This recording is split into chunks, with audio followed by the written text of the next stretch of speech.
Ini hanyalah sebuah pembacaan monolog, bukan sedang bermonolog. Ya, jadi saya sedang membacakan sebuah monolog karya saya sendiri yang berjudul Dakudak.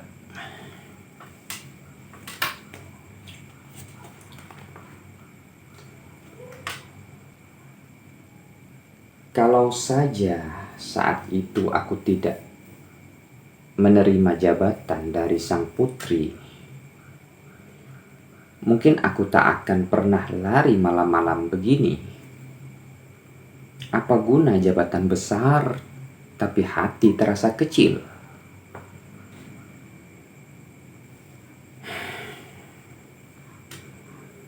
Waktu memang tidak bisa diputar balik. Aku sudah lari malam ini. Sudah lelah.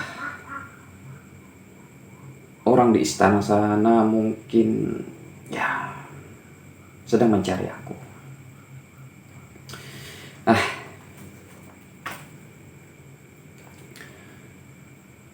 Waktu memang tidak bisa dibalik.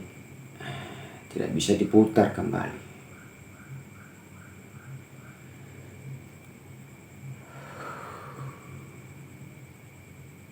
Tenang, tenang, tenang.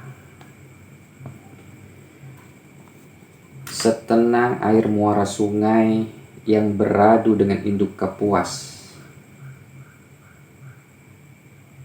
Ya, seperti sungai kecil itu. Ia dulunya tak diberi nama. Masih alami, hanya sebatas sungai yang bertemu dengan kapuas. Lalu datang sang putri memberi nama sungai itu dengan nama Sekayan. Memang bagus untuk sebuah nama sungai. Tapi apakah sang putri yang memberinya nama? Ya, aku pun tidak tahu itu.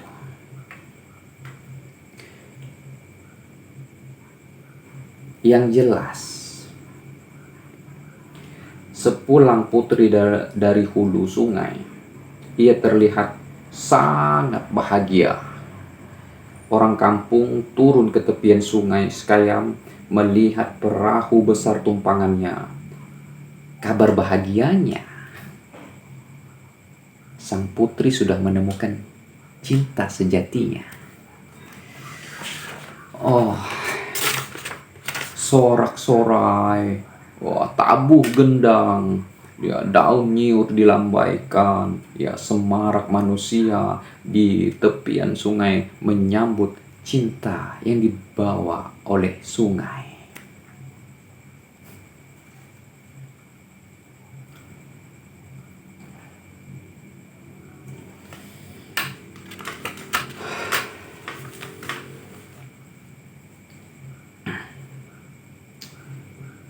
Namun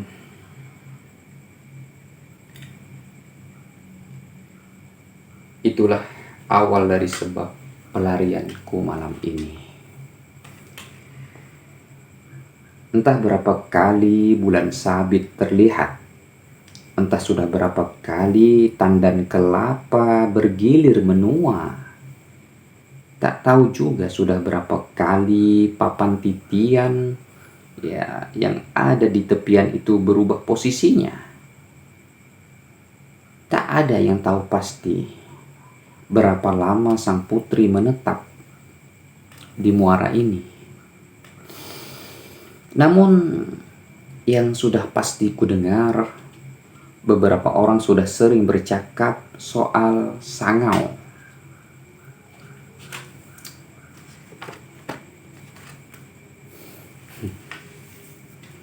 Katanya tanah muara ini sudah bernama.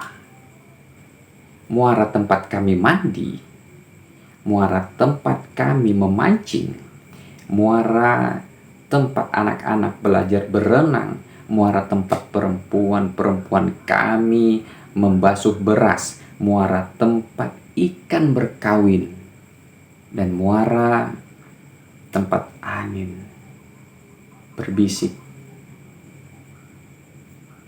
muara itu sudah diberi nama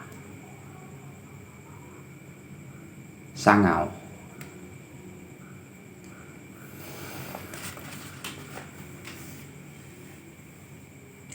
Saat berburu terkadang aku seperti orang gila, bertanya pada tupai-tupai di dahan sana, apakah kalian butuh nama? Tupai-tupai liar itu tak paham akan berdirinya suatu nama wilayah. Entah itu sudah bernama atau belum, yang mereka tahu hanyalah makan. Sama halnya dengan aku. Aku tak peduli muara ini bernama, asal aku bisa mandi di air sungainya. Aku bisa bertanam di tanahnya. Aku bisa memandang lambaian pucuk niur di tepiannya. Itu sudah cukup. Nama tampaknya agar mudah disebut saja.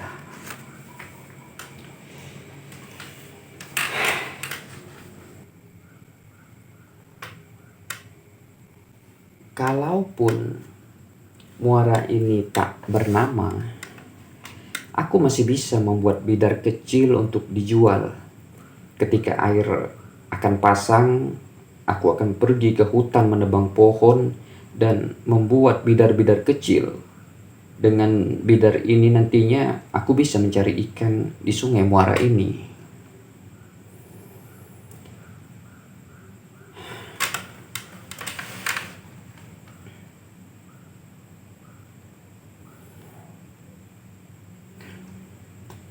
Mungkin karena aku bisa berburu,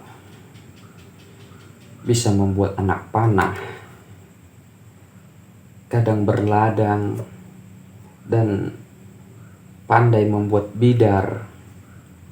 Orang-orang di tepian ini lalu suka padaku. Mereka berdiskusi tentang panjang anak sumpit. Ada yang bertanya pasal umpan pancing. Para perempuan meminta biji-biji terong yang akan dijadikan bibit.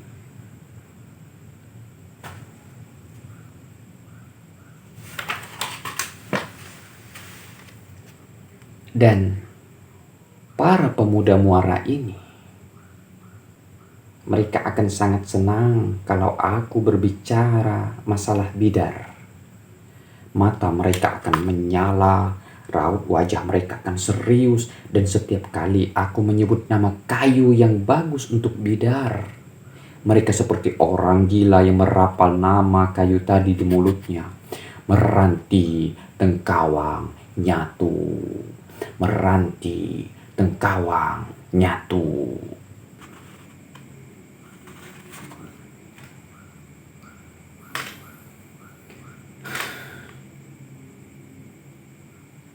Lalu, entah siapa yang menyebutkan namaku di hadapan sang putri.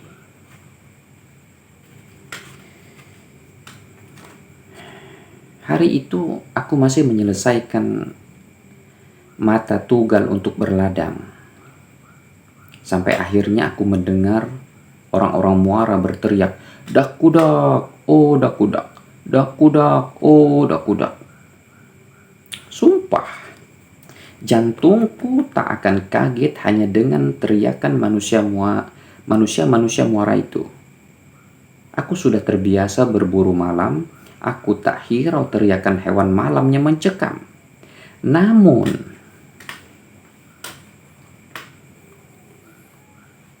yang membuat tanganku berhenti membuat mata tugal dan dadaku bergetar hebat adalah ketika mataku melihat sesosok perempuan yang dikawal oleh dayang-dayang berjalan di depan orang-orang muara itu.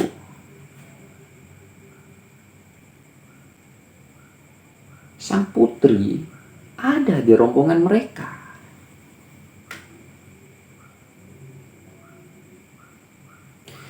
Lalu aku berdiri dari posisiku tadi, memberesi sisa-sisa serpihan kayu di pakaianku, menyimpan parang dan mata tugal yang belum selesai tadi.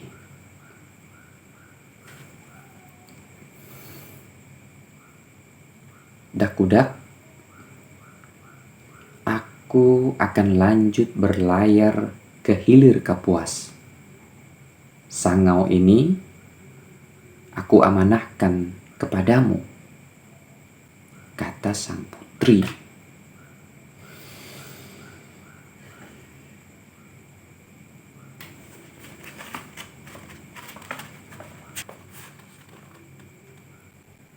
Orang-orang Muara bersorak menyebut namaku. Dakudak, hidup Dakudak, Dakudak, hidup Dakudak.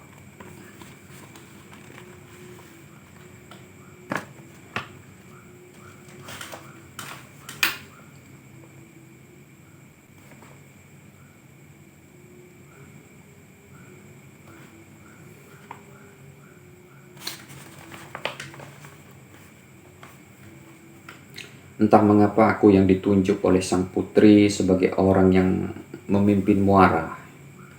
Apakah karena aku bisa membuat bidar, bisa menganyam bakul, bisa membuat anak sumpit? Aku hanya orang biasa yang hanya dipandang oleh orang-orang Muara ini. Tak ada juga sebutan, ya. Tidak ada juga sebutan pasti untuk diriku. Entah itu raja, pangeran, atau apakah itu. Tahu-tahu aku sudah harus mengurusi semua permasalahan manusia-manusia Muara. Aku tak sempat lagi membuat anak sumpit untuk diriku. Sekarang harus mengurusi anak-anak yang main sumpit dan berkelahi karena sumpit. Perempuan-perempuan juga tidak lagi memintaku benih-benih terong, tapi mereka malah menyuruhku membuat adat istiadat menyambut tamu. Jelas aku tak paham itu. Dan para pemuda, ya, yang dulunya merapal nama-nama kayu untuk membuat bidar, sekarang malah menyuruhku meminang gadis-gadis, ya, Muara ini untuk mereka nikahi. Ya, aku ini sudah macam perajut orang kawin. Dulu hanya sengketa pemilik ayam. Sekarang aku mengurusi sengketa tanah, sengketa bini, sengketa laki. Bidar hilang, aku juga yang mengurusinya, sempurna.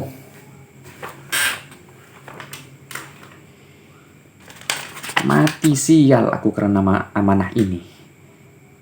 Mati sial aku karena amanah ini. Oleh karena itu, malam ini aku lari, tak mau lagi mengurus hal ikhwal semacam itu.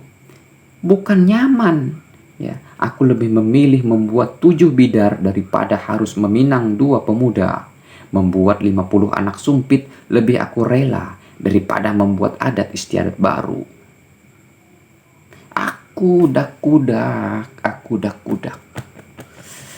Ingin hidup biasa seperti dulu lagi, ya.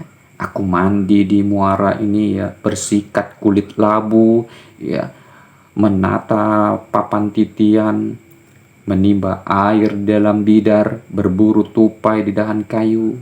Ya, apalah arti sebuah amanah kalau aku tak mampu melaksanakannya?